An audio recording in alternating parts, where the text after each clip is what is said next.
Pamilyar ka ba sa terminolohiyang 3-month rule?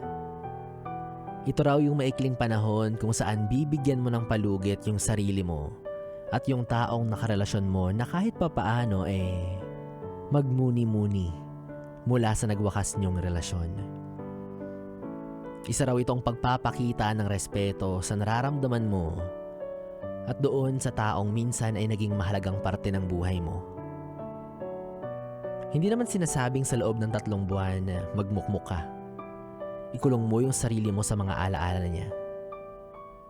Bagkus, give yourself some time to at least cope up with the feelings you once had with each other. Let's say na it doesn't really have to be 3 months or more, pero it's enough time siguro at this point na nakapag-isip-isip ka na. Nahanap mo na ulit yung sarili mo. Na-realize mo na talagang malaya ka na sa kanya o hindi naman kaya gusto mo pa rin pala siya. Or kapag feeling mo okay ka na kahit wala pang 3 buwan, okay lang din naman. Ikaw at ikaw pa rin ang nakakaalam ng nararamdaman mo.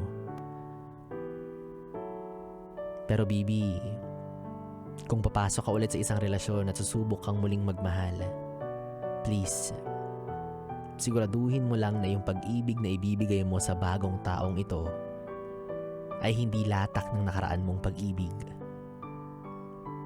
Sana by this time, mas buo, mas sigurado, mas wagas. Hindi lang basta panakip butas para makawala sa sakit ng nakalipas.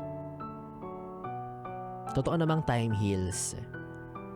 Pero iba-iba pa rin talaga tayo ng paraan at panahon kung paano tayo lalagpas sa isang hamon. Pero kung ako yung tatanungin, bakit pa ako maghihintay ng 3 buwan kung kaya naman talaga kitang palitan ng mabilisan?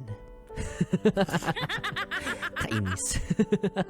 Anyways, kung nakaka-relate ka, tuloy-tuloy ang ating usapan at kwentuhan dahil kapiling mo ako hanggang mamayang 12:00. Ako pa rin to, ang bibi mo sa radyo, DJ B-Boy Bibo. Dito pa rin at dito ka lang sa 101.1 Yes FM. 101.1 Yes FM.